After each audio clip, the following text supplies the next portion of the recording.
In the heart of eastern Nigeria, within a small village nestled between the green hills of Igboland, lived a young girl named Kayameka. Kayameka was known for her beauty, kindness, and innocence. She lived with her father, Okafor, a prosperous farmer, in a house that was full of love and laughter. But when Kayameka was only 10 years old, tragedy struck. Her mother, Adiz, fell ill and passed away, leaving Kayameka with a broken heart and a grieving father. As years passed, Okafor, though still heartbroken, realized that he needed to remarry to help raise his daughter and maintain his household. Soon, he found a woman named Njideka, a woman of great beauty and charm, who seemed perfect in every way. Njideka was well-spoken, graceful, and skilled in all the household chores. Okafor, believing that she would make a wonderful stepmother, married her, and she moved into the family home. At first, Njideka seemed kind and caring. She treated Kayameka with affection, often praising her beauty and intelligence. Kayameka, still grieving the loss of her mother, was hopeful that Njideka would become a loving figure in her life. However, as time passed, a subtle darkness began to reveal itself beneath the surface of Njideka's charm. Njideka, though outwardly kind, grew envious of the bond Kayameka shared with her father. The sight of Okafor's love for his daughter made her feel like an outsider in the home she had married into. She began to show signs of cruelty, albeit in ways that were difficult for Okafor to see. Kayameka, who had always been a quiet and obedient girl, began to notice the changes in Njideka's behavior. The woman, who once showered her with compliments, now began to belittle her. "Why can't you sweep the compound as well as I can?" Njideka would scold. "Your father deserves a daughter who knows how to behave like a proper woman." At first, Kayameka brushed off the harsh words. She thought they were simply part of Njideka's way of teaching her.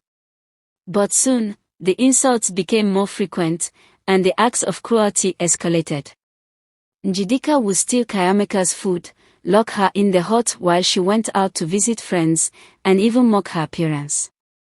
One fateful evening, after Njideka had again forced Kayameka to clean the entire compound without a break, Kayameka collapsed from exhaustion. As she lay there on the ground, trying to catch her breath, Njideka stood over her, watching with cold eyes.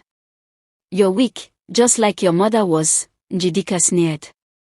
"That's why she died. Weakness runs in your blood." Kayameka, fighting tears, stood up slowly. She had endured too much, and she could feel her heart hardening with every cruel word. She decided that enough was enough.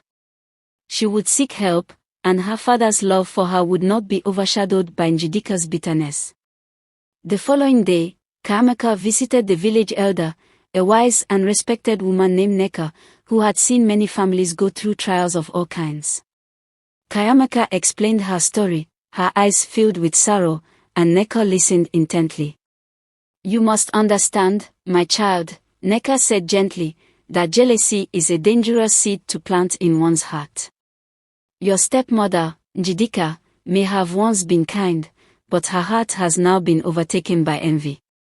Njideka advised Kayameka to remain strong and patient, to keep her faith in the goodness of the village and the respect her father had for her. With Njideka's counsel, Kayameka returned home, but she was no longer the timid girl she had once been. Days later, after a particularly harsh confrontation with Njideka, Kayameka stood tall.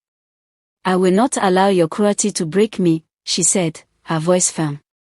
"I may not be my mother, but I am strong in my own right. You will not destroy the love my father has for me." Njideka, caught off guard by Kayameka's newfound strength, tried to retaliate with harsh words, but the words fell flat.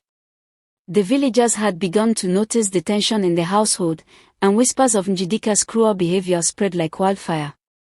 Okafor, now aware of his wife's true nature, confronted Njideka. "Njideka," he said, his voice shaking with disappointment, "I married you believing you would treat my daughter as your own. But I see now that your heart is full of hatred, not love. You will leave this house, for no one shall come between me and my daughter." And so, Njideka was cast out from the household, her beauty and charm no match for the love that bound Okafor and Kayameka.